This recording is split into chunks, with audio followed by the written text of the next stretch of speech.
परम सन्मानयोग जुगो जुग अटल तख्त चबर दे मालक गरीब नवाज सतगुरु धन धन साहिब श्री गुरु ग्रंथ साहिब जी महाराज जी दी पावन पवित्र हजूरी अंदर सुभाएमान सत संगी जनों, आओ गुरु चरना विच बैठन दा सुभाग प्राप्त होया। गुरु बख्शी फतेह बुलाओ आखो जी वाहिगुरु जी का खालसा वाहिगुरु जी की फतेह। धन गुरु गोबिंद सिंह साहब सच्चे पातशाह जी दे जीवन नूं विचारदियां साहब दे जीवन दी लड़ी आपां आरंभ कीती हुई है।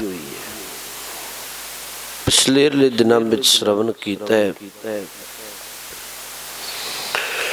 पटना साहब दी धरती ते 6 साल गुजार के सतगुरु आनंदपुर साहब आए।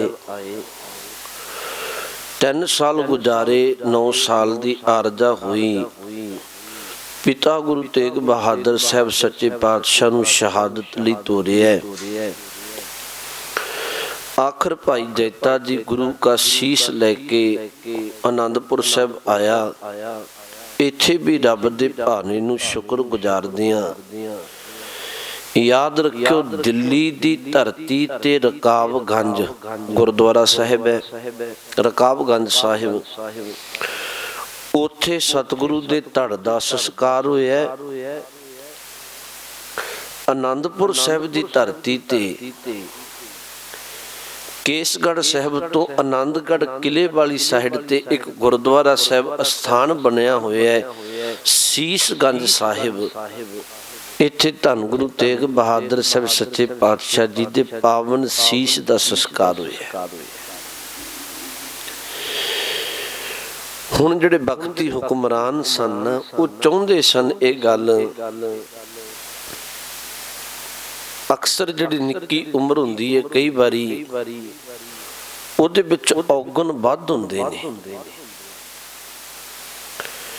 वो चाहुंदे सन भी गुरु गोबिंद सिंह साहब जी दी छोटी उम्र है ते ने कोई ना कोई अजिहा कदम चुकना है ते ये गल इत्थे समाप्त हो जाएगी। पर उन्हां नूं उत्ते केवल गुरु दी काया वेखदे सी। अंदर जिहड़ी जोत है वो गुरु नानक साहब सच्चे पातशाह जी दी है, बख्शिश है।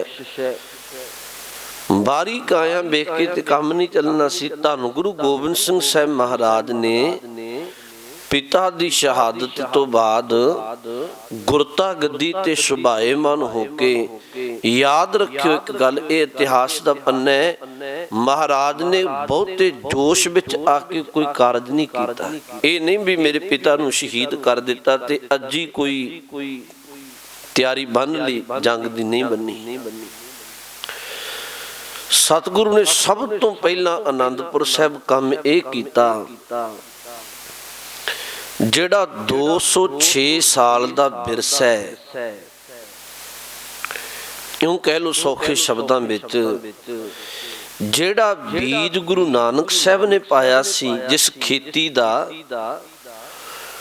उस बीज नूं संभालण वाले प्रफुल्लित करन वाले बाकी गुरु साहबान सन।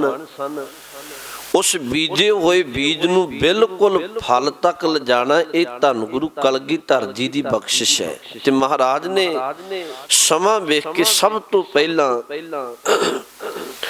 आनंदपुर साहब दी धरती ते कुछ अजिहे कारज कीते जिहड़े आउण वाले समय लई बहुत लाजमी सन। उन्हां विचों सब तो पहला ये काम कीता। साडे इतिहासक ग्रंथां विच जिक्र मिलदा है बाल बिरद सब को पढ़ावा कोई ना अनपढ़ रहिया पावा। कहन लगे कोई भी नहीं सी। आनंदपुर साहब ने एक बख्शिश की बच्चे तो लैके बजुर्गां तक ਸਭ ਨੂੰ ਵਿਦਿਆ ਪੜ੍ਹਾਈ, ਇਹ ਬਖਸ਼ਿਸ਼ ਕੀਤੀ, ਸਿੱਖਾਂ ਦੀ ਡਿਊਟੀ ਲਾਈ। ਸਤਿਗੁਰੂ ਆਪ ਬੜੇ ਵਿਦਵਾਨ ਸਨ। ਮੈਂ ਪਿੱਛੇ ਅਰਜ਼ ਕੀਤੀ ਸੀ, ਮੁਨਸ਼ੀ ਪੀਰ ਮੁਹੰਮਦ ਵਰਗਿਆਂ ਤੋਂ, ਭਾਈ ਚੌਪਾ ਸਿੰਘ ਜੀ ਵਰਗਿਆਂ ਤੋਂ, ਮੁਨਸ਼ੀ ਸਾਹਿਬ ਚੰਦ ਵਰਗਿਆਂ ਤੋਂ, ਆਪਣੇ ਪਿਤਾ ਸਤਿਗੁਰੂ ਤੋਂ ਬਹੁਤ ਵਿਦਿਆ ਪੜ੍ਹੀ ਸੀ ਮਹਾਰਾਜ ਨੇ। ਤੇ ਸਤਿਗੁਰੂ ਨੇ ਇੱਕ ਕਿਰਪਾ ਕੀਤੀ, ਇੱਥੇ ਸਭ ਨੂੰ ਅਨੰਦਪੁਰ ਸਾਹਿਬ ਦੀ ਧਰਤੀ ਦੇ ਲੋਕਾਂ ਨੂੰ, ਸਿੱਖਾਂ ਨੂੰ ਦੁਨਿਆਵੀ ਵਿਦਿਆ ਨਾਲ ਨਾਲ ਧਰਮ ਦੀ ਵਿਦਿਆ ਨਾਲ ਜੋੜਿਆ। ਇੱਥੇ ਹੀ ਮਹਾਰਾਜ ਨੇ, ਤੁਹਾਨੂੰ ਇਹ ਗੱਲ ਚੇਤਾ ਰੱਖਣ ਦੀ ਲੋੜ ਹੈ ਵੀ ਗੁਰੂ ਗੋਬਿੰਦ ਸਿੰਘ ਸਾਹਿਬ ਮਹਾਰਾਜ ਦੀ ਮੈਂ ਕਈ ਵਾਰੀ ਬੇਨਤੀ ਆਖਣਾ, ਸਤਿਗੁਰੂ ਮਹਾਰਾਜ ਜੀ ਦੀ ਹਜ਼ੂਰੀ ਵਿੱਚ ਹੀ 52 ਕਵੀ ਤੇ 32 ਲਿਖਾਰੀ ਰਹਿੰਦੇ ਸਨ। ਬਹੁਤ ਬਖਸ਼ਿਸ਼ਾਂ ਮਹਾਰਾਜ ਨੇ ਕੀਤੀਆਂ। ਇੱਥੇ ਹੀ ਆਨੰਦਪੁਰ ਸਾਹਿਬ ਦੀ ਧਰਤੀ ਤੇ ਵਿਸਾਖੀ ਵਾਲੇ ਦਿਨ ਭਾਈ ਸਾਹਿਬ ਭਾਈ ਨੰਦ ਲਾਲ ਜੀ ਆਏ ਸਨ। ਤੁਹਾਨੂੰ ਪਤਾ ਹੋਏਗਾ ਵੀ ਔਰੰਗਜ਼ੇਬ ਦਾ ਪੁੱਤ ਸੀ ਮੌਜਮ ਖਾਂ, ਜਿਹਦਾ ਬਾਅਦ ਵਿੱਚ ਨਾਮ ਬਹਾਦਰ ਸ਼ਾਹ ਪਿਆ। ਬਹਾਦਰ ਸ਼ਾਹ ਨੂੰ ਇਹ ਪੜ੍ਹਾਉਂਦੇ ਹੁੰਦੇ ਸਨ ਉਵੇਂ ਤੇ ਔਰੰਗਜ਼ੇਬ ਦੇ ਦਰਬਾਰ ਵਿੱਚ। ਤੇ ਇੱਕ ਦਿਨ ਔਰੰਗਜ਼ੇਬ ਨੇ ਕੋਈ ਕੁਰਾਨ ਦੇ ਆਇਤ ਦੇ ਅਰਥ ਕਰਨ ਦੀ ਗੱਲ ਕੀਤੀ, ਕਈ ਵਿਦਵਾਨਾਂ ਅਰਥ ਕੀਤੇ ਤੇ ਗੱਲ ਨਾ ਬਣੀ। ਤੇ ਆਖਰ ਭਾਈ ਨੰਦ ਲਾਲ ਜੀ ਨੇ ਅਰਥ ਕੀਤੇ। ਜਦੋਂ ਭਾਈ ਨੰਦ ਲਾਲ ਜੀ ਨੇ ਕੁਰਾਨ ਦੇ ਆਇਤ ਦੇ ਅਰਥ ਕੀਤੇ, ਉਹ ਅਰਥ ਇੰਨੇ ਢੰਗ ਨਾਲ ਕੀਤੇ, ਇੰਨੇ ਵਧੀਆ ਅਰਥ ਕੀਤੇ, ਔਰੰਗਜ਼ੇਬ ਖੁਸ਼ ਹੋ ਗਿਆ। ਹੁਣ ਇਹ ਪਾਪੀ ਬਿਰਤੀ ਦਾ ਸੀ। ਇਹਨੇ ਇੱਕ ਬਚਨ ਆਖਿਆ, ਕਹਿਣ ਲੱਗਿਆ, ਐਡਾ ਵਿਦਵਾਨ ਬੰਦਾ ਹੋਰ ਕਿਸੇ ਧਰਮ ਵਿੱਚ ਨਹੀਂ ਚਾਹੀਦਾ। ਜਾਂ ਤੇ ਨੰਦ ਲਾਲ ਨੂੰ ਮੁਸਲਮਾਨ ਬਣਾਓ, ਜਾਂ ਇਹਨੂੰ ਮੌਤ ਦੇ ਘਾਟ ਉਤਾਰ ਦਿਓ। ਹੁਣ ਇਹ ਗੱਲ ਪਤਾ ਜਦੋਂ ਨੰਦ ਲਾਲ ਨੂੰ ਲੱਗੀ, ਇਹਨੇ ਗੁਰੂ ਨੂੰ ਆਪਣਾ ਟਿਕਾਣਾ ਬਣਾਇਆ। ਇਹਨੂੰ ਪਤਾ ਸੀ ਵੀ, ਇਹਨੂੰ ਦੱਸਿਆ ਵੀ ਗਿਆ ਸੀ ਵੀ ਤੂੰ ਜੇ ਬਚਣਾ ਚਾਹੁੰਦਾ ਤੇ ਆਨੰਦਪੁਰ ਸਾਹਿਬ ਦੀ ਧਰਤੀ ਤੇ ਚਲਿਆ ਜਾ, ਕਿਉਂਕਿ ਗੁਰੂ ਗੋਬਿੰਦ ਸਿੰਘ ਸਾਹਿਬ ਜੀ ਤੋਂ ਬਿਨਾਂ ਤੈਨੂੰ ਕੋਈ ਬਚਾ ਨਹੀਂ ਸਕੇਗਾ। ਇਹ ਉਦੋਂ ਔਰੰਗਜ਼ੇਬ ਨੂੰ ਛੱਡ ਕੇ ਵਿਸਾਖੀ ਵਾਲੇ ਦਿਨ ਆਨੰਦਪੁਰ ਸਾਹਿਬ ਦੀ ਧਰਤੀ ਤੇ ਆਇਆ ਸੀ। ਤੁਹਾਨੂੰ ਚੇਤਾ ਰੱਖਿਓ, ਇਹਨੇ ਇੱਕ ਆਪਣੀ ਕਿਤਾਬ ਲਿਖੀ, ਬੜਾ ਆਲਮ ਫਾਜ਼ਲ ਬੰਦਾ ਸੀ, ਬਹੁਤ ਵਿਦਵਾਨ ਸੀ। ਤੇ ਉਸ ਕਿਤਾਬ ਦਾ ਨਾਮ ਬੰਦਗੀ ਨਾਮਾ ਰੱਖਿਆ।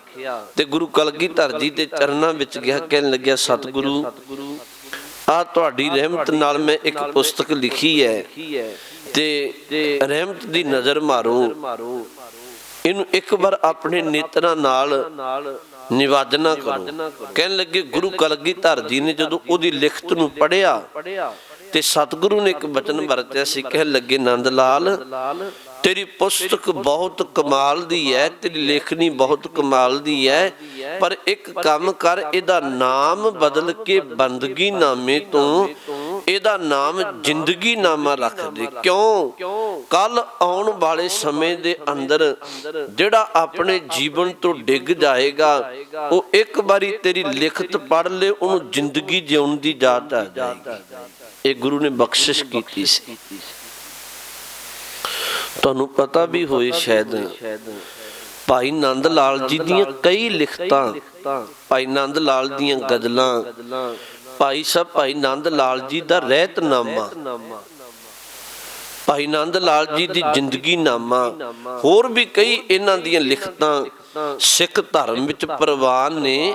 ਇੱਥੋਂ ਤੱਕ ਹਾਲਾਂਕਿ ਇਹਨਾਂ ਦੀਆਂ ਲਿਖਤਾਂ ਦਾ ਸ੍ਰੀ ਦਰਬਾਰ ਸਾਹਿਬ ਵੀ ਕੀਰਤਨ ਹੁੰਦਾ। ਆ ਜਿਹੜੇ ਸ਼ਬਦ ਪੜ੍ਹਦੇ ਹਨ ਆਪਾਂ, ਹੱਕ ਹੱਕ ਆਦੇਸ਼ ਗੁਰੂ ਗੋਬਿੰਦ ਸਿੰਘ, ਬਾਦਸ਼ਾਹ ਦਰਵੇਸ਼ ਗੁਰੂ ਗੋਬਿੰਦ ਸਿੰਘ, ਨਾਸਰੋ ਮਨਸੂਰ ਗੁਰੂ ਗੋਬਿੰਦ ਸਿੰਘ, ਲੰਮੇ ਬੋਲ ਨੇ, ਇਹ ਸਾਰੇ ਬਚਨ ਭਾਈ ਸਾਹਿਬ ਭਾਈ ਨੰਦ ਲਾਲ ਜੀ ਦੇ ਉਚਾਰਨ ਕੀਤੇ ਹੋਏ ਨੇ। ਸਤਿਗੁਰੂ ਨੇ ਇੱਥੇ ਕਿਰਪਾ ਕੀਤੀ, ਵਿਦਵਾਨਾਂ ਨੂੰ ਸੰਭਾਲਿਆ, ਮਨੁੱਖਤਾ ਨੂੰ ਵਿਦਵਤਾ ਨਾਲ ਜੋੜਿਆ, ਗਿਆਨ ਨਾਲ ਜੋੜਿਆ। ਕਿਉਂਕਿ ਅਗਿਆਨ ਇੱਕ ਅਜਿਹਾ ਪੜਦਾ ਹੈ, ਕਈ ਵਾਰੀ ਬੰਦਾ ਇਹਦੇ ਹਨੇਰੇ ਵਿੱਚ ਰਹਿ ਕੇ ਜੀਵਨ ਨੂੰ ਸਮਝ ਹੀ ਨਹੀਂ ਸਕਦਾ। ਭਾਈ ਨੰਦ ਲਾਲ ਵਰਗਿਆਂ ਨੇ ਵੀ ਇੱਥੇ ਰਹਿਮਤਾਂ ਮਾਣੀਆਂ। ਮੈਨੂੰ ਇੱਕ ਗਾਥਾ ਇਹਦੇ ਜੀਵਨ ਦੀ ਚੇਤਾ ਆ ਗਈ। ਭਾਈ ਸਾਹਿਬ ਭਾਈ ਨੰਦ ਲਾਲ ਜੀ ਬਹੁਤ ਭਾਵਨਾ ਵਾਲੇ ਸਨ। ਉਂਝ ਤੇ ਤੁਹਾਨੂੰ ਇਤਿਹਾਸ ਪੜ੍ਹੋ ਤੇ ਇਹ ਬਹੁਤਾ ਸਮਾਂ ਲੰਗਰਾਂ ਵਿੱਚ ਸੇਵਾ ਕੀਤੀ ਇਹਨਾਂ। ਭਾਈ ਨੰਦ ਲਾਲ ਜੀ ਨੇ ਬਹੁਤੀ ਜਿਹੜੀ ਸੇਵਾ ਉਹ ਗੁਰੂ ਕੀ ਬਖਸ਼ਿਸ਼ ਲੈ ਕੇ ਲੰਗਰਾਂ ਵਿੱਚ ਕੀਤੀ। ਬਹਾਦਰ ਸ਼ਾਹ ਸੀ ਨਾ ਜਿਹੜਾ ਔਰੰਗਜ਼ੇਬ ਦਾ ਪੁੱਤਰ, ਉਹ ਵੀ ਇੱਕ ਦਿਨ ਗੁਰੂ ਕਲਗੀਧਰ ਜੀ ਦੀ ਸ਼ਰਨ ਆਇਆ ਸੀ। ਤੇ ਨੰਦ ਲਾਲ ਜੀ ਜਦੋਂ ਬਹਾਦਰ ਸ਼ਾਹ ਆਇਆ, ਨੰਦ ਲਾਲ ਜੀ ਵੀ ਆਏ ਤੇ ਨੰਦ ਲਾਲ ਜੀ ਦਾ ਚੋਲਾ ਜਿਹੜਾ ਪਾਇਆ ਹੋਇਆ ਹੈ ਉਹ ਗੁਰੂ ਕੇ ਲੰਗਰਾਂ ਵਿੱਚ ਸੇਵਾ ਕਰਕੇ ਆਟੇ ਨਾਲ ਜਾਂ ਦਾਲ ਨਾਲ ਗੁਰੂ ਕੇ ਲੰਗਰਾਂ ਦੀ ਸੇਵਾ ਕਰਦੇ। ਇਵੇਂ ਉਹ ਚੋਲੇ ਨੂੰ ਦਾਲ ਵੀ ਲੱਗੀ ਹੋਈ ਹੈ, ਉਹਨੂੰ ਆਟਾ ਵੀ ਲੱਗਿਆ ਹੋਇਆ ਹੈ।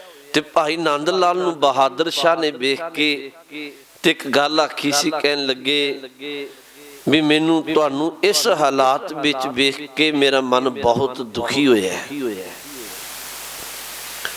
ਤੁਸੀਂ ਮੈਨੂੰ ਪੜ੍ਹਾਉਂਦੇ ਰਹੇ ਹੋ। ਤੇ ਨੰਦ ਲਾਲ ਨੂੰ ਦੋ ਚਾਰ ਗੱਲਾਂ ਆਖੀਆਂ।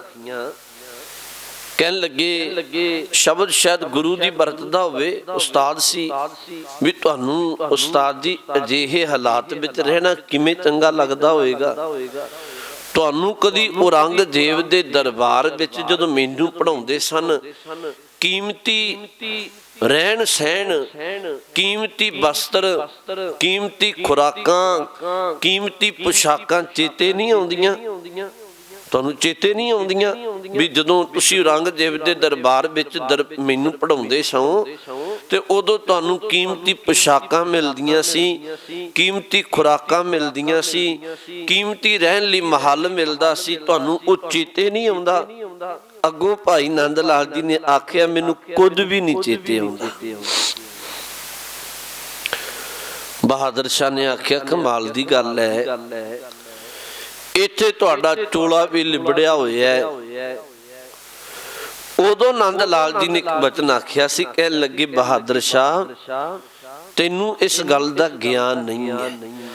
ਗੁਰੂ ਗੋਬਿੰਦ ਸਿੰਘ ਸਾਹਿਬ ਸੱਚੇ ਪਾਤਸ਼ਾਹ ਮਹਾਰਾਜ ਜਿਹਦੇ ਤੇ ਬਹੁਤਾ ਤਰੁੱਠ ਪਏ, ਉਹਨੂੰ ਆਪਣੀ ਰਹਿਮਤ ਨਾਲ ਅੰਮ੍ਰਿਤ ਦੀ ਦਾਤ ਦੇ ਕੇ ਅੰਮ੍ਰਿਤ ਬਾਣੀ ਨਾਲ ਜੋੜ ਕੇ ਨਿਵਾਜਦਾ ਹੈ। ਤੈਨੂੰ ਇਹਦਾ ਗਿਆਨ ਨਹੀਂ ਹੈ। ਮੈਨੂੰ ਤੇ ਗੁਰੂ ਨੇ ਰਹਿਮਤ ਕੀਤੀ, ਆਪਣੀ ਅੰਮ੍ਰਿਤ ਬਾਣੀ ਨਾਲ ਜੋੜ ਕੇ ਅੰਮ੍ਰਿਤ ਵਰਗਾ ਜੀਵਨ ਬਖਸ਼ਿਆ। ਯਾਦ ਕਰ ਉਹ ਸਮਾਂ ਬਹਾਦਰ ਸ਼ਾਹ, ਤੇਰੇ ਪਿਓ ਦੇ ਦਰਬਾਰ ਵਿੱਚ ਤੁਹਾਡਾ ਹੀ ਧਾਰਮਿਕ ਗ੍ਰੰਥ ਸੀ ਕੁਰਾਨ। ਤੁਹਾਡੀ ਧਾਰਮਿਕ ਗ੍ਰੰਥ ਦੇ ਮੈਂ ਅਰਥ ਕੀਤੇ ਤੇ ਤੇਰੇ ਪਿਓ ਦੇ ਦਰਬਾਰ ਵਿੱਚੋਂ ਮੈਨੂੰ ਮੌਤ ਮਿਲਦੀ ਸੀ। ਹਾਲਾਂਕਿ ਤੁਹਾਡਾ ਹੀ ਗ੍ਰੰਥ ਸੀ, ਮੈਂ ਤੇ ਅਰਥ ਹੀ ਕੀਤੇ ਸਨ। ਇੱਥੇ ਗੁਰੂ ਕਲਗੀਧਰ ਜੀ ਦੇ ਦਰਬਾਰ ਵਿੱਚ ਗੁਰੂ ਦਾ ਗ੍ਰੰਥ ਨਹੀਂ ਸੀ, ਮੇਰੀ ਕਿਤਾਬ ਸੀ, ਮੇਰੀ ਲਿਖਤ ਸੀ। ਤੇ ਜਦੋਂ ਗੁਰੂ ਚਰਨਾਂ ਵਿੱਚ ਮੈਂ ਲੈ ਕੇ ਗਿਆ, ਗੁਰੂ ਨੇ ਰਹਿਮਤ ਕਰਕੇ ਉਸ ਪੁਸਤਕ ਦਾ ਨਾਮ ਵੀ ਜ਼ਿੰਦਗੀ ਨਾਮਾ ਰੱਖਿਆ, ਮੈਨੂੰ ਸੀਨੇ ਨਾਲ ਲਾ ਕੇ ਪ੍ਰੇਮ ਕੀਤਾ। ਗੁਰੂ ਦਾ ਦਰਬਾਰ ਤੇਰੇ ਪਿਓ ਵਰਗਾ ਦਰਬਾਰ ਨਹੀਂ ਹੈ। ਇੱਥੇ ਤੇ ਜੀਵਨ ਸਵਾਰਿਆ ਜਾਂਦਾ ਹੈ। ਬਹਾਦਰ ਸ਼ਾਹ ਨੂੰ ਉਦੋਂ ਸਮਝਾਇਆ ਨੰਦ ਲਾਲ ਜੀ ਨੇ ਬਹੁਤ ਭਾਵਨਾ ਨਾਲ। ਤੁਸੀਂ ਹੈਰਾਨ ਹੋ ਜਾਓਗੇ, ਅੱਜ ਤੇ ਕੋਈ ਦੋ ਅੱਖਰ ਜਾਣਦਾ ਵੀ ਨਹੀਂ ਹੁੰਦਾ ਬੰਦਾ, ਫਿਰ ਵੀ ਵਿਦਵਤਾ ਦੀ ਦੋ ਅੱਖਰ ਪੜ੍ਹ ਲਏ ਤੇ ਅਹੰਕਾਰੀ ਬਿਰਤੀ ਕਰਦਾ ਹੈ। ਭਾਈ ਸਾਹਿਬ ਭਾਈ ਨੰਦ ਲਾਲ ਜੀ ਇੰਨੇ ਵਿਦਵਾਨ ਸਨ, ਪਰ ਸੇਵਾ ਫਿਰ ਵੀ ਗੁਰੂ ਕੇ ਲੰਗਰਾਂ ਵਿੱਚ ਹੈ। ਇੱਕ ਵਾਰ ਦੀ ਗਾਥਾ ਵੀ ਭਾਈ ਨੰਦ ਲਾਲ ਜੀ ਸਤਿਗੁਰੂ ਨੂੰ ਪ੍ਰਸ਼ਾਦਾ ਵੀ ਛਕਾਉਂਦੇ ਸਨ ਤੇ ਸਤਿਗੁਰੂ ਨੂੰ ਬਹੁਤ ਭਾਵਨਾ ਨਾਲ ਪ੍ਰਸ਼ਾਦਾ ਲੈ ਕੇ ਆਏ। ਗੁਰੂ ਕਲਗੀਧਰ ਜੀ ਪ੍ਰਸ਼ਾਦਾ ਛਕਦੇ ਨੇ। ਲਾਗੇ ਇੱਕ ਕੂਕਰ ਆ ਗਿਆ, ਕੁੱਤਾ ਆਇਆ, ਤੇ ਜਿਹੜਾ ਕੂਕਰ ਹੈ ਨਾ, ਇਹਦਾ ਸੁਭਾਅ ਭਾਈ ਗੁਰਦਾਸ ਜੀ ਨੇ ਇੱਕ ਬਚਨ ਲਿਖਿਆ, ਇਹ ਬਹੁਤ ਆਸਮੰਦ ਹੁੰਦਾ ਹੈ। ਜਦੋਂ ਕੋਈ ਪ੍ਰਸ਼ਾਦਾ ਛਕੇ, ਘਰਾਂ ਵਿੱਚ ਕਈ ਵਾਰੀ ਰੱਖੇ ਨੇ, ਤੇ ਮਾਲਕ ਇੱਕ ਗਰਾਹੀ ਤੋੜ ਕੇ ਮੁੱਖ ਵਿੱਚ ਪਾਉਂਦਾ ਹੈ, ਇਹਨੂੰ ਆਸ ਹੁੰਦੀ ਹੈ ਵੀ ਅਗਲੀ ਜਿਹੜੀ ਬੁਰਕੀ ਹੈ ਮੈਨੂੰ ਪਾਏਗਾ। ਜੇ ਉਹ ਵੀ ਮੂੰਹ ਵਿੱਚ ਪਾ ਲਏ, ਇਹਨੂੰ ਆਸ ਹੁੰਦੀ ਹੈ ਵੀ ਅਗਲੀ ਬੁਰਕੀ ਮੈਨੂੰ ਪਾਏਗਾ। ਭਾਈ ਗੁਰਦਾਸ ਜੀ ਦੇ ਬੋਲ ਨੇ, ਬੈਠਤ ਹੈ ਦੁਆਰ ਜਾ ਕੇ ਆਸਾ ਕੈ ਬਿਡਾਰ ਸੁਆਨ। ਕਹਿਣ ਲੱਗੇ ਜਿਹੜਾ ਕੂਕਰ ਹੈ ਉਹ ਆਸ ਲੈ ਕੇ ਜਿਉਂਦਾ ਹੈ, ਟੋਕ ਤਾਹੇ ਡਾਰ ਹੈ, ਉਹਨੂੰ ਭਰੋਸਾ ਹੁੰਦਾ ਹੈ ਵੀ ਮਾਲਕ ਆਪ ਪ੍ਰਸ਼ਾਦਾ ਪਾਣੀ ਛਕਦੇ, ਮੈਨੂੰ ਵੀ ਕੁਝ ਪਾਏਗਾ। ਕਹਿੰਦੇ ਗੁਰੂ ਗੋਬਿੰਦ ਸਿੰਘ ਸਾਹਿਬ ਸੱਚੇ ਪਾਤਸ਼ਾਹ ਪ੍ਰਸ਼ਾਦਾ ਛਕ ਰਹੇ ਸਨ, ਤੇ ਭਾਈ ਨੰਦ ਲਾਲ ਜੀ ਸੇਵਾ ਵਿੱਚ ਛਕਾ ਰਹੇ ਸਨ, ਤੇ ਇੱਕ ਕੁੱਤਾ ਆਇਆ। ਸਤਿਗੁਰੂ ਮਹਾਰਾਜ ਨੇ ਪ੍ਰਸ਼ਾਦਾ ਛਕਦਿਆਂ ਛਕਦਿਆਂ ਉਸ ਕੂਕਰ ਨੂੰ ਵੀ ਗਰਾਹੀ ਤੋੜ ਕੇ ਪ੍ਰਸ਼ਾਦਾ ਪਾਇਆ। ਇਤਿਹਾਸ ਹੈ ਵੀ ਕਹਿਣ ਲੱਗੇ ਦੂਜੇ ਦਿਨ ਭਾਈ ਨੰਦ ਲਾਲ ਜੀ ਪ੍ਰਸ਼ਾਦਾ ਲੈ ਕੇ ਨਹੀਂ ਆਏ। ਦੂਜੇ ਦਿਨ ਭਾਈ ਨੰਦ ਲਾਲ ਜੀ ਦੀ ਜਗ੍ਹਾ ਤੇ ਹੋਰ ਸਿੱਖ ਗੁਰੂ ਲਈ ਪ੍ਰਸ਼ਾਦਾ ਲੈ ਕੇ ਆਇਆ, ਤੇ ਸਤਿਗੁਰੂ ਨੇ ਪੁੱਛਿਆ ਵੀ ਭਾਈ ਨੰਦ ਲਾਲ ਜੀ ਕਿੱਥੇ ਨੇ, ਅੱਜ ਆਏ ਨਹੀਂ। ਉਹ ਸਿੱਖ ਨੇ ਆਖਿਆ ਵੀ ਮਹਾਰਾਜ ਕੋਈ ਲੰਗਰ ਵਿੱਚ ਹੀ ਕੰਮ ਹੋਏਗਾ, ਸੇਵਾ ਵਿੱਚ ਲੱਗੇ ਹੋਏ ਨੇ, ਤੇ ਤਾਂ ਕਰਕੇ ਨਹੀਂ ਆਏ ਹੋਣਗੇ, ਤੇ ਮੈਨੂੰ ਘੱਲਿਆ ਹੈ। ਕਹਿਣ ਲੱਗੇ ਸਤਿਗੁਰੂ ਪ੍ਰਸ਼ਾਦਾ ਛਕ ਰਹੇ ਨੇ, ਭਾਈ ਨੰਦ ਲਾਲ ਜੀ ਥੋੜਾ ਜਿਹਾ ਹਨੇਰਾ ਹੈ, ਸ਼ਾਮਾਂ ਢਲੀਆਂ ਹੋਈਆਂ, ਇਵੇਂ ਆਪਣੇ ਆਪ ਨੂੰ ਕੂਕਰ ਦੀ ਤਰ੍ਹਾਂ ਬਣਾ ਕੇ ਉੱਪਰ ਇੱਕ ਕਾਲੇ ਰੰਗ ਦਾ ਇਵੇਂ ਕੱਪੜਾ ਜਾ ਲੈ ਕੇ ਸਤਿਗੁਰੂ ਪ੍ਰਸ਼ਾਦਾ ਛਕ ਰਹੇ ਨੇ। ਥੋੜੀ ਦੂਰ ਤੇ ਬਹਿ ਗਏ, ਥੋੜੀ ਦੂਰ ਤੇ ਇਸ ਤਰ੍ਹਾਂ ਬਹਿ ਗਏ ਜਿਵੇਂ ਭਾਈ ਨੰਦ ਲਾਲ ਜੀ ਨੇ ਕੁੱਤਾ ਬੈਠਾ ਹੋਇਆ ਵੇਖਿਆ ਸੀ, ਤੇ ਸਤਿਗੁਰੂ ਸੱਚੇ ਪਾਤਸ਼ਾਹ ਮਹਾਰਾਜ ਪ੍ਰਸ਼ਾਦਾ ਛਕੀ ਗਏ। ਭਾਈ ਨੰਦ ਲਾਲ ਜੀ ਚਾਹੁੰਦੇ ਨੇ ਇਹ ਗੱਲ ਵੀ ਕੋਈ ਪ੍ਰਸ਼ਾਦੇ ਦਾ ਟੁਕੜਾ ਛਕਦਿਆਂ ਹੋਇਆਂ ਗੁਰੂ ਕਲਗੀਧਰ ਜੀ ਨੇ ਜਿਵੇਂ ਕੱਲ ਕੂਕਰ ਨੂੰ ਪਾਇਆ ਸੀ, ਇਵੇਂ ਕਿਤੇ ਭਾਈ ਨੰਦ ਲਾਲ ਨੂੰ ਵੀ ਪਾ ਦੇਣ। ਬੈਠੇ ਰਹੇ, ਪਰ ਸਾਹਿਬ ਨੇ ਪਛਾਣ ਲਿਆ। ਗੁਰੂ ਕਲਗੀਧਰ ਜੀ ਨੇ ਆਵਾਜ਼ ਮਾਰ ਕੇ ਆਖਿਆ ਨੰਦ ਲਾਲ, ਨਾ ਬੋਲੇ। ਫਿਰ ਬੁਲਾਇਆ, ਤੀਜੀ ਵਾਰ ਬਚਨ ਆਖਿਆ, ਕਹਿਣ ਲੱਗੇ ਨੰਦ ਲਾਲ ਉੱਠ ਖਲੋਵੋ। ਜਦੋਂ ਤੀਜੀ ਵਾਰ ਆਖਿਆ, ਭਾਈ ਨੰਦ ਲਾਲ ਜੀ ਬਹੁਤ ਵੈਰਾਗ ਵਿੱਚ ਨੇਤਰਾਂ ਵਿੱਚੋਂ ਨੀਰ ਵਗਾਉਂਦਾ, ਕਹਿਣ ਲੱਗੇ ਸਤਿਗੁਰੂ ਮੇਰੇ ਨਾਲੋਂ ਤੇ ਉਹ ਕੂਕਰ ਹੀ ਚੰਗਾ ਸੀ ਕੱਲ ਵਾਲਾ, ਜਿਹਨੂੰ ਤੁਹਾਡੇ ਪ੍ਰਸ਼ਾਦੇ ਵਿੱਚੋਂ, ਤੁਹਾਡੇ ਥਾਲ ਵਿੱਚੋਂ ਇੱਕ ਟੁਕੜਾ ਪ੍ਰਸ਼ਾਦੇ ਦਾ ਮਿਲ ਗਿਆ। ਮੈਂ ਤੇ ਚਾਹੁੰਦਾ ਸਾਂ ਵੀ ਮੈਨੂੰ ਵੀ ਇੱਕ ਟੁਕੜਾ ਤੁਹਾਡੇ ਹੱਥ ਦਾ ਪ੍ਰਸ਼ਾਦਾ ਮਿਲ ਜਾਂਦਾ, ਮੇਰਾ ਲੋਕ ਪਰਲੋਕ ਸਵਰ ਜਾਂਦਾ। ਸਤਿਗੁਰੂ ਸੱਚੇ ਪਾਤਸ਼ਾਹ ਮਹਾਰਾਜ ਨੇ ਇਹਨੂੰ ਫਿਰ ਆਪਣੇ ਸੀਨੇ ਨਾਲ ਲਾ ਕੇ ਬਹੁਤ ਪਿਆਰ ਕੀਤਾ। ਇਹ ਬਚਨ ਵੀ ਭਾਈ ਨੰਦ ਲਾਲ ਜੀ ਨੇ ਕਹੇ ਹੋਏ ਨੇ। ਅਜਿਹੀ ਭਾਵਨਾ ਬਣਾਉਣੀ ਬੜੀ ਮੁਸ਼ਕਲ ਹੈ। ਭਾਈ ਨੰਦ ਲਾਲ ਜੀ ਨੇ ਆਪਣੀ ਲਿਖਤ ਵਿੱਚ ਇੱਕ ਬਚਨ ਆਖਿਆ ਹੋਇਆ ਹੈ, ਲਾਲ ਸ਼ਗੇ ਗੁਲਾਮ ਗੁਰ ਗੋਬਿੰਦ ਸਿੰਘ। ਕਹਿਣ ਲੱਗੇ ਮੈਂ ਤੇ ਗੁਰੂ ਕਲਗੀਧਰ ਜੀ ਦੇ ਦਰ ਦਾ ਕੂਕਰ ਹਾਂ, ਤੇ ਗੁਰੂ ਕਲਗੀਧਰ ਜੀ ਨੇ ਆਪਣੀ ਬਖਸ਼ਿਸ਼ ਦਾ ਪਟਾ ਮੇਰੀ ਗਲ ਵਿੱਚ ਪਾਇਆ ਹੋਇਆ ਹੈ। ਅਜਿਹੀ ਭਾਵਨਾ ਸੀ ਭਾਈ ਸਾਹਿਬ ਭਾਈ ਨੰਦ ਲਾਲ ਜੀ ਦੀ। ਬਹੁਤ ਵਿਦਵਾਨ ਸਨ, ਉਹਨਾਂ ਦੀਆਂ ਲਿਖਤਾਂ ਦਾ ਸਾਨੂੰ ਤੇ ਕਈ ਵਾਰੀ ਖਿਆਲ ਵੀ ਨਹੀਂ ਹੁੰਦਾ, ਪਰ ਪੜ੍ਹਨ ਵਾਲੀਆਂ ਕਈ ਭਾਸ਼ਾਵਾਂ ਵਿੱਚ ਉਹਨਾਂ ਆਪਣੀਆਂ ਲਿਖਤਾਂ ਲਿਖੀਆਂ। ਇੱਥੇ ਗੁਰੂ ਕਲਗੀਧਰ ਜੀ ਨੇ ਆਨੰਦਪੁਰ ਸਾਹਿਬ 8 ਸਾਲ ਦਾ ਸਮਾਂ ਬਤੀਤ ਕੀਤਾ ਹੈ। ਆਪਾਂ ਬਿਲਕੁਲ ਲੜੀ ਵਿੱਚ ਚੱਲ ਰਹੇ ਹਾਂ, ਤੇ ਇੱਥੇ ਸਭ ਤੋਂ ਪਹਿਲਾਂ ਕੰਮ ਇਹ ਕੀਤਾ, ਸਤਿਗੁਰੂ ਨੇ ਵਿਦਿਆ ਬਖਸ਼ਿਸ਼ ਕੀਤੀ ਸਭ ਨੂੰ, ਦੁਨਿਆਵੀ ਤੇ ਧਾਰਮਿਕ ਵਿਦਿਆ। ਇੱਥੇ ਫਿਰ ਸਿੱਖਾਂ ਨੂੰ ਇਹ ਵੀ ਹੁਕਮ ਕੀਤਾ ਕਿ ਤੁਸੀਂ ਗੁਰੂ ਦਰਬਾਰ ਵਿੱਚ ਜਦੋਂ ਆਉਣਾ ਨਾ, ਉਦੋਂ ਕੀਮਤੀ ਘੋੜੇ, ਕੀਮਤੀ ਹਾਥੀ, ਕੀਮਤੀ ਸ਼ਸਤਰ, ਕੀਮਤੀ ਜਵਾਨੀਆਂ, ਇਹ ਸਭ ਕੁਝ ਭੇਟ ਕਰੋ, ਕਿਉਂਕਿ ਸਤਿਗੁਰੂ ਆਉਣ ਵਾਲੇ ਸਮੇਂ ਨੂੰ ਸੰਭਾਲਣਾ ਚਾਹੁੰਦੇ ਨੇ। ਤੇ ਇਤਿਹਾਸ ਦੇ ਪੰਨੇ ਪੜੋ, ਕਾਬਲ, ਕੰਧਾਰ, ਬਲਖ, ਬੁਗਾਰ, ਬੇਅੰਤ ਥਾਵਾਂ ਤੋਂ ਜਿੱਥੋਂ ਵੀ ਸੰਗਤਾਂ ਆਉਂਦੀਆਂ ਤੇ ਬਹੁਤ ਕੀਮਤੀ ਸ਼ਸਤਰ ਜਾਂ ਕੀਮਤੀ ਘੋੜੇ, ਹਾਥੀ ਆਦਿਕ ਭੇਟਾ ਕਰਦੇ ਨੇ। ਉਹਨਾਂ ਵਿੱਚੋਂ ਹੀ ਕਾਬਲ ਦਾ ਇੱਕ ਸਿੱਖ ਆਇਆ ਜਿਹਨੇ 1.25 ਲੱਖ, ਉਸ ਵਕਤ ਦਾ 1.25 ਲੱਖ ਰੁਪਏ ਦਾ ਇੱਕ ਕੀਮਤੀ ਚੰਦੋਆ ਸ਼ਮਿਆਨਾ ਕਾਬਲ ਦੀ ਸੰਗਤ ਨੇ ਭੇਟ ਕੀਤਾ। ਮੈਂ ਤੁਹਾਨੂੰ ਬੇਨਤੀ ਕਹਿ ਦਿਆਂ, ਜਿਹੜਾ ਪਹਾੜੀ ਰਾਜਾ ਸੀ ਨਾ ਭੀਮ ਚੰਦ, ਇਹਦਾ ਇੱਕ ਵਜ਼ੀਰ ਸੀ ਜਿਹਦਾ ਨਾਮ ਸੀ ਪਰਮਾਨੰਦ। ਸਿੱਖ ਨੂੰ ਪੰਮਾ ਹੀ ਕਹਿੰਦੇ ਸਨ। ਤੇ ਇਹ ਜਿਹੜਾ ਪੰਮਾ ਸੀ ਪਰਮਾਨੰਦ, ਇਹਨੂੰ ਇੱਕ ਵਾਰ ਭੀਮ ਚੰਦ ਨੇ ਘੱਲਿਆ, ਕਹਿਣ ਲੱਗਿਆ ਵੀ ਤੂੰ ਗੁਰੂ ਗੋਬਿੰਦ ਸਿੰਘ ਸਾਹਿਬ ਜੀ ਦੇ ਦਰਬਾਰ ਵਿੱਚ ਜਾ ਤੇ ਗੁਰੂ ਗੋਬਿੰਦ ਸਿੰਘ ਸਾਹਿਬ ਜੀ ਦੇ ਦਰਬਾਰ ਦੀ ਸ਼ਾਨੋ ਸ਼ੌਕਤ ਵੇਖ ਕੇ ਆ, ਕਿਵੇਂ ਸਜਿਆ ਹੋਇਆ ਹੈ। ਥੋੜੀ ਜਿਹੀ ਗੱਲ ਫਿਰ ਖਿਆਲ ਵਿੱਚ ਕਰ ਲਿਓ।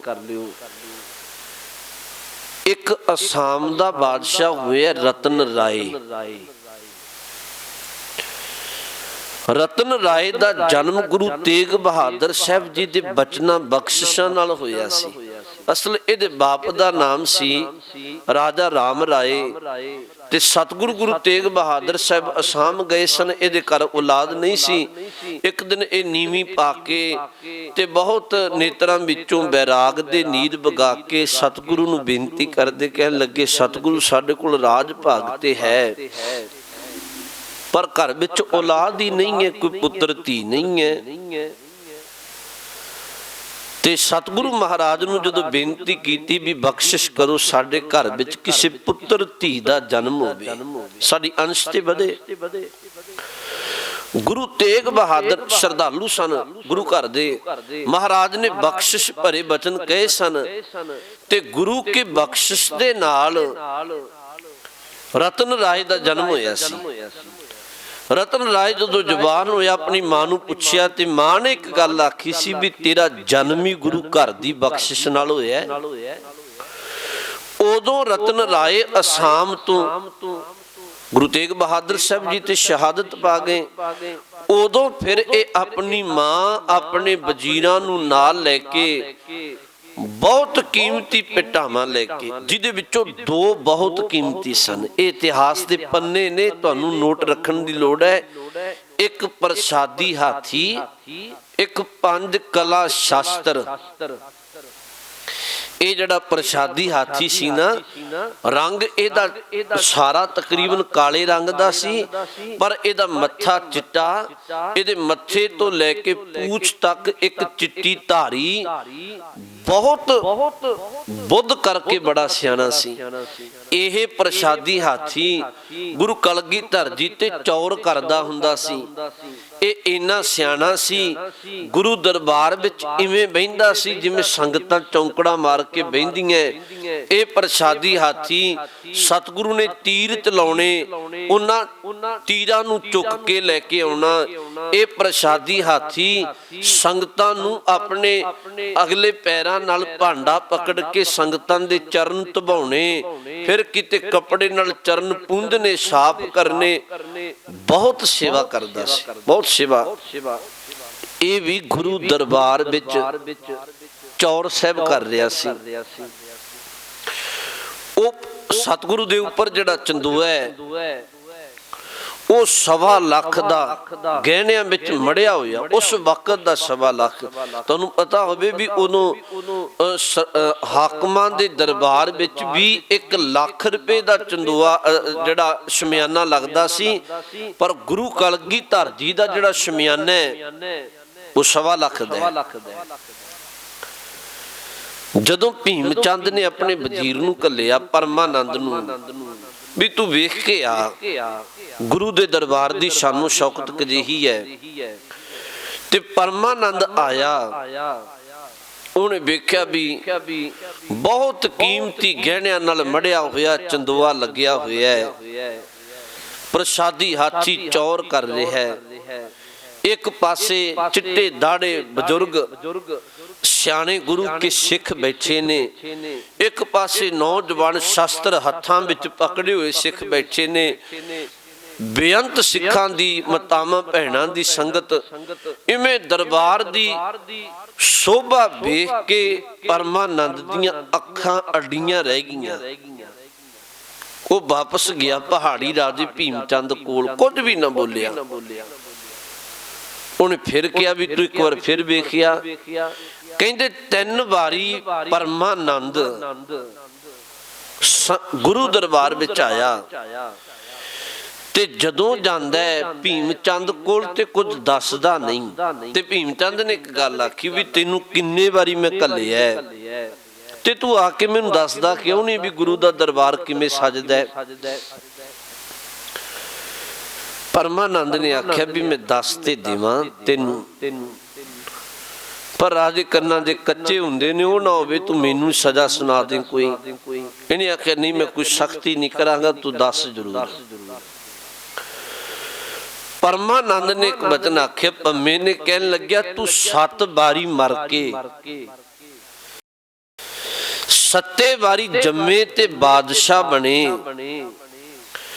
ਤੇ 7 ਵਾਰੀ ਤੇਰੇ ਦਰਬਾਰਾਂ ਦੀ ਸ਼ੋਭਾ ਕਿਤੇ ਗੁਰੂ ਕਲਗੀਧਰ ਜੀ ਦੇ ਦਰਬਾਰ ਨਾਲ ਰਲਾਈਏ, ਤੂੰ ਤਾਂ ਵੀ ਗੁਰੂ ਕਲਗੀਧਰ ਜੀ ਦਰਬਾਰ ਦੀ ਸ਼ੋਭਾ ਦੇ ਬਰਾਬਰ ਤੇਰੇ ਦਰਬਾਰ ਦੀ ਸ਼ੋਭਾ ਕੱਖ ਵੀ ਨਹੀਂ ਹੈ, ਕੁਝ ਵੀ ਨਹੀਂ ਹੈ।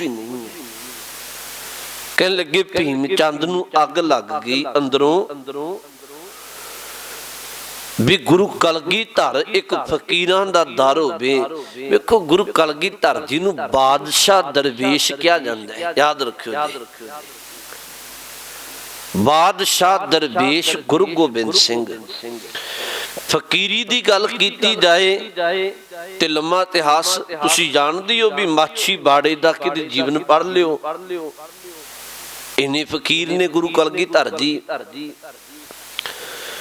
ਸਭ ਕੁਝ ਹੀ ਕੁਰਬਾਨ ਕਰ ਦਿੰਦੇ ਐ।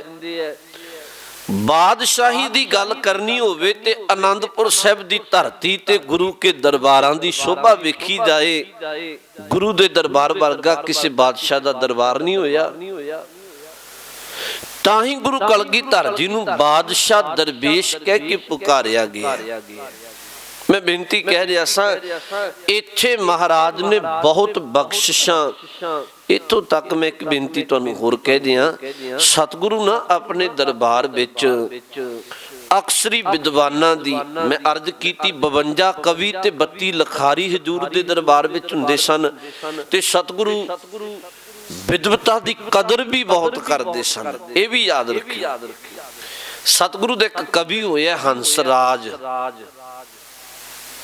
ਹੰਸਰਾਜ ਨੇ ਸਤਿਗੁਰੂ ਦੇ ਦਰਬਾਰ ਵਿੱਚ ਕਵਿਤਾ ਉਚਾਰੀ। ਸਤਿਗੁਰੂ ਬੜੇ ਖੁਸ਼ ਹੋਏ ਉਹਦੀ ਕਵਿਤਾ ਸੁਣ ਕੇ। ਮਹਾਰਾਜ ਨੇ ਤਰੁੱਠ ਕੇ ਆਪਣੇ ਖਜ਼ਾਨੇ ਵਿੱਚੋਂ ਬੇਅੰਤ ਮਾਇਆ ਗਹਿਣੇ ਆਦਿਕ ਹੰਸਰਾਜ ਦੀ ਝੋਲੀ ਵਿੱਚ ਪਾਏ। ਕਹਿਣ ਲੱਗੇ ਆਹ ਤੇਰੀ ਵਿਦਵਤਾ ਨੂੰ ਦੇਖ ਕੇ ਅਸੀਂ ਗੁਰੂ ਕੇ ਖਜ਼ਾਨੇ ਵਿੱਚੋਂ ਤੈਨੂੰ ਦਾਤਾਂ ਦਿੰਨੇ ਹਾਂ। ਹੰਸਰਾਜ ਨੇ ਪਹਿਲੀ ਵਾਰ ਇੰਨੀ ਦਾਤ, ਭਾਵੇਂ ਗੁਰੂ ਪਹਿਲਾਂ ਵੀ ਨਵਾਜਦਾ ਸੀ ਪਰ ਅੱਜ ਤੇ ਹੱਦੋਂ ਬਾਹਰ ਗੱਲ ਹੋ ਗਈ ਤੇ ਇਹਨੇ ਆਖਿਆ ਵੀ ਮਹਾਰਾਜ ਇੰਨੀ ਮਾਇਆ, ਇੰਨੇ ਗਹਿਣੇ ਲੈ ਕੇ ਮੈਂ ਇਕੱਲਾ ਘਰ ਕਿਵੇਂ ਜਾਵਾਂਗਾ? ਮੈਨੂੰ ਤਾਂ ਜਾਂਦੇ ਨੂੰ ਡਰ ਲੱਗਦਾ, ਇੰਨੀ ਮਾਇਆ ਲਿਜਾਂਦੇ ਆ, ਰਸਤੇ ਵਿੱਚ ਕੋਈ ਭਾਣਾ ਵਰਤ ਜਾਏ। ਸਤਿਗੁਰੂ ਨੇ ਆਖਿਆ ਤੂੰ ਫਿਕਰ ਨਾ ਕਰ, ਤੇਰੇ ਨਾਲ ਅਸੀਂ ਸਿੱਖ ਘੱਲਾਂਗੇ। ਸਤਿਗੁਰੂ ਨੇ ਹੰਸਰਾਜ ਕਵੀ ਨੂੰ ਹਾਥੀ ਤੇ ਬਿਠਾ ਕੇ, ਉਦੋਂ ਸਵਾਰੀਆਂ ਹੁੰਦੀਆਂ ਸਨ ਹਾਥੀ, ਨਾਲ ਕੁਝ ਸਿੱਖਾਂ ਨੂੰ ਅੱਗੇ ਪਿੱਛੇ ਘੋੜੇ ਲਾ ਕੇ ਤੇ ਸ਼ਸਤਰ ਧਾਰੀ ਸਿੱਖ ਘੱਲੇ ਤੇ ਇੱਕ ਵਚਨ ਆਖਿਆ। ਕਹਿਣ ਲੱਗੇ ਹੰਸਰਾਜ ਕਵੀ ਨੂੰ ਇਹਦੇ ਘਰ ਤੱਕ ਛੱਡ ਕੇ ਆਓ। ਹੁਣ ਗੁਰੂ ਕੇ ਸਿੱਖ ਸਤ ਬਚਨ ਕਹਿ ਕੇ ਜਦੋਂ ਛੱਡਣ ਜਾ ਰਹੇ ਨੇ, ਇੰਨੀ ਸ਼ਾਨੋ ਸ਼ੌਕਤ ਵੇਖ ਕੇ ਇੱਕ ਪਹਾੜੀ ਰਾਜਾ ਹੋਇਆ ਜਿਹਦਾ ਨਾਮ ਸੀ ਹਰੀ ਚੰਦ ਖੰਡੂਰਾ। ਹਰੀ ਚੰਦ ਖੰਡੂਰੇ ਨੂੰ ਭੁਲੇਖਾ ਪੈ ਗਿਆ ਵੀ ਸ਼ਾਇਦ ਕਦੇ ਗੁਰੂ ਗੋਬਿੰਦ ਸਿੰਘ ਸਾਹਿਬ ਜੀ ਜਾ ਰਹੇ ਨੇ। ਇਹਨੇ ਬਹੁਤ ਕਾਹਲੀ ਨਾਲ ਆਪਣੇ ਨਾਲ ਦੇ ਸਾਥੀਆਂ ਨੂੰ ਲੈ ਕੇ ਤੇ ਹਮਲਾ ਕਰਨ ਦੀ ਕੋਸ਼ਿਸ਼ ਕੀਤੀ ਵੀ ਸ਼ਾਇਦ ਕਦੇ ਗੁਰੂ ਗੋਬਿੰਦ ਸਿੰਘ ਸਾਹਿਬ ਨੇ। ਹੰਸਰਾਜ ਵੀ ਸਿਆਣਾ ਸੀ ਕਵੀ, ਉਹਨੂੰ ਪਤਾ ਲੱਗ ਗਿਆ ਵੀ ਇਹਨੂੰ ਭੁਲੇਖਾ ਪੈ ਗਿਆ। ਹੰਸਰਾਜ ਕਵੀ ਨੇ ਹਾਥੀ ਤੇ ਬੈਠਾ ਸੀ ਉੱਚੇ ਥਾਂ ਤੇ, ਉਹਨੇ ਉੱਚੀ ਆਵਾਜ਼ ਵਿੱਚ ਆਵਾਜ਼ ਮਾਰ ਕੇ ਇੱਕ ਬਚਨ ਆਖਿਆ, ਕਹਿਣ ਲੱਗੇ ਉਹ ਪਹਾੜੀ ਰਾਜੇ ਤੈਨੂੰ ਭੁਲੇਖਾ ਪੈ ਗਿਆ, ਤੂੰ ਹਮਲਾ ਨਾ ਕਰੀ। ਰੁਕ ਮੇਰੀ ਗੱਲ ਸੁਣ। ਤੈਨੂੰ ਭੁਲੇਖਾ ਪੈ ਗਿਆ ਵੀ ਸ਼ਾਇਦ ਕਦੀ ਗੁਰੂ ਗੋਬਿੰਦ ਸਿੰਘ ਸਾਹਿਬ ਜਾ ਰਹੇ ਨੇ। ਇਹ ਤੇ ਗੁਰੂ ਗੋਬਿੰਦ ਸਿੰਘ ਸਾਹਿਬ ਜੀ ਦੇ ਦਰ ਦਾ ਮੰਗਤਾ ਜਾ ਰਿਹਾ ਹੈ।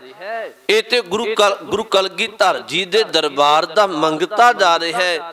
ਜਦੋਂ ਕਿਤੇ ਗੁਰੂ ਗੋਬਿੰਦ ਸਿੰਘ ਸਾਹਿਬ ਜੀ ਲੰਘਣਗੇ ਨਾ, ਤੇਰੀ ਜੁਰਤ ਨਹੀਂ ਪਏਗੀ ਵੀ ਤੂੰ ਹਮਲਾ ਕਰਨ ਦਾ ਫੁਰਨਾ ਵੀ ਬਣਾ ਲਵੇਂ। ਇੰਨੀ ਗੁਰੂ ਕੀਆਂ ਬਖਸ਼ਿਸ਼ਾਂ ਸਨ, ਯਾਦ ਰੱਖਿਓ ਜੀ। ਮੇਰੇ ਕਹਿਣ ਤੋਂ ਭਾਵ ਇਹ ਹੈ ਵੀ ਆਨੰਦਪੁਰ ਸਾਹਿਬ ਦੀ ਧਰਤੀ ਤੇ ਗੁਰੂ ਕਲਗੀਧਰ ਜੀ ਨੇ ਬੇਅੰਤ ਬਖਸ਼ਿਸ਼ਾਂ ਕੀਤੀਆਂ। ਇੱਥੇ ਹੀ ਮਹਾਰਾਜ ਨੇ ਇੱਕ ਹੋਰ ਕਿਰਪਾ ਕੀਤੀ। ਇੱਕ ਰਣਜੀਤ ਨਗਾਰਾ ਗੁਰੂ ਕਲਗੀਧਰ ਜੀ ਨੇ ਬਣਾਇਆ।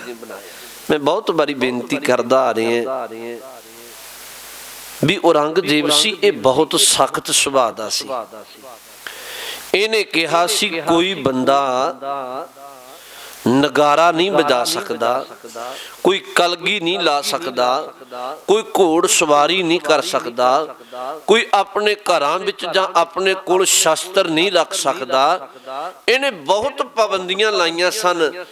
ਗੁਰੂ ਕਲਗੀਧਰ ਜੀ ਨੇ ਆਖਿਆ, ਕਹਿਣ ਲੱਗੇ ਔਰੰਗਜ਼ੇਬ ਤੂੰ ਲੋਕਾਂ ਨੂੰ ਈਨ ਮਨਵਾ ਕੇ ਰੱਖਣੀ ਚਾਹੁੰਦਾ ਵੀ ਲੋਕ ਨੀਵੀਂ ਪਾ ਕੇ ਤੁਰਨ, ਪਰ ਜਿਹੜੇ ਮੇਰੇ ਸਿੱਖ ਨੇ ਨਾ ਗੁਰੂ ਨਾਨਕ ਦੇ ਘਰ ਦੇ, ਇਹ ਹੱਕ ਸੱਚ ਧਰਮ ਤੇ ਪਹਿਰਾ ਦਿੰਦੇ ਆ, ਨੀਵੀਂ ਪਾ ਕੇ ਨਹੀਂ ਤੁਰਨਗੇ ਤੇ ਸਿਰ ਉੱਚਾ ਚੁੱਕ ਕੇ ਤੁਰਨਗੇ। ਤਾਂ ਕਰਕੇ ਮੇਰੇ ਸਿੱਖ ਸ਼ਸਤਰ ਵੀ ਰੱਖਣਗੇ, ਤਾਂ ਕਰਕੇ ਮੇਰੇ ਸਿੱਖ ਘੋੜ ਅਸਵਾਰੀ ਵੀ ਕਰਨਗੇ, ਇਹ ਸ਼ਸਤਰ ਵਿਦਿਆ ਦਾ ਅਭਿਆਸ ਵੀ ਕਰਨਗੇ। ਤੂੰ ਆਖਨੇ ਨਗਾਰਾ ਨਾ ਵਜਾਓ, ਗੁਰੂ ਨਾਨਕ ਦੇ ਘਰ ਵਿੱਚ ਨਗਾਰਾ ਵੀ ਵੱਜੇਗਾ। ਇਹੀ ਕਾਰਨ ਹੈ, ਗੱਲ ਤੁਸੀਂ ਚੇਤਾ ਰੱਖ ਲਿਓ। ਸਭ ਤੋਂ ਪਹਿਲੀ ਵਾਰ ਸਤਿਗੁਰੂ ਨੇ ਨਗਾਰਾ ਬਣਾਇਆ, ਉਹਦਾ ਨਾਮ ਰੱਖਿਆ ਸੀ ਰਣਜੀਤ ਨਗਾਰਾ। ਰਣਜੀਤ ਦਾ ਅਰਥ ਹੁੰਦਾ ਰਣ ਦਾ ਅਰਥ ਹੁੰਦਾ ਜੰਗ ਦਾ ਮੈਦਾਨ। ਰਣ ਜਿੱਤਿਆ ਜਾਏ ਜਾਂ ਜਿੱਤਣ ਵੇਲੇ ਸਿੱਖ ਵਜਾਉਂਦੇ ਸਨ। ਤੇ ਜਦੋਂ ਇਹ ਗੁਰੂ ਕਲਗੀਧਰ ਜੀ ਨੇ ਨਗਾਰਾ ਬਣਾਇਆ ਤੇ ਭਾਈ ਮਾਨ ਸਿੰਘ ਹੋਇਆ ਨਗਾਰਚੀ। ਉਹ ਜਦੋਂ ਗੁਰੂ ਕੇ ਸਿੱਖ ਨਗਾਰਾ ਵਜਾਉਂਦੇ ਸਨ, ਕਈ ਕੋਹ ਤੱਕ ਦੂਰ ਤੱਕ ਆਵਾਜ਼ ਜਾਣੀ। ਤੇ ਜਿਹੜੇ ਪਹਾੜੀ ਰਾਜੇ ਸਨ ਗੁਰੂ ਘਰ ਦੇ ਵਿਰੋਧੀ, ਚਾਰ ਚੁਫੇਰੇ, ਇਹ ਪਹਾੜੀ ਰਾਜਿਆਂ ਨੂੰ ਬਹੁਤ ਦਰਦ ਹੁੰਦਾ ਸੀ ਅੰਦਰੋਂ ਵੀ ਗੁਰੂ ਕਲਗੀਧਰ ਇੱਥੇ ਫਕੀਰਾਂ ਵਾਲੀ ਗੱਲ ਛੱਡ ਕੇ ਇਹ ਰਾਜ ਭਾਗ ਕਾਇਮ ਕਰ ਲਿਆ। ਸਤਿਗੁਰੂ ਨੇ ਵੀ ਇੱਥੇ ਬਖਸ਼ਿਸ਼ ਕੀਤੀ।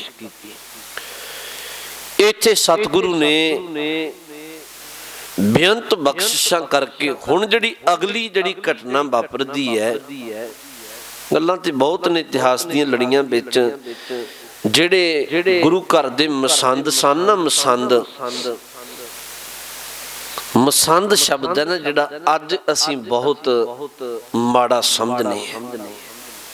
ਅੱਜ ਤੇ ਜਿਹੜਾ ਬੰਦਾ ਕਿਸੇ ਕੰਮ ਦਾ ਨਾ ਹੋਵੇ, ਉਹਨੂੰ ਕਈ ਵਾਰੀ ਕਹਿ ਦਿੰਦੇ ਨੇ ਵੀ ਤੂੰ ਤਾਂ ਨਿਰਾ ਮਸੰਦੀ ਹੈ।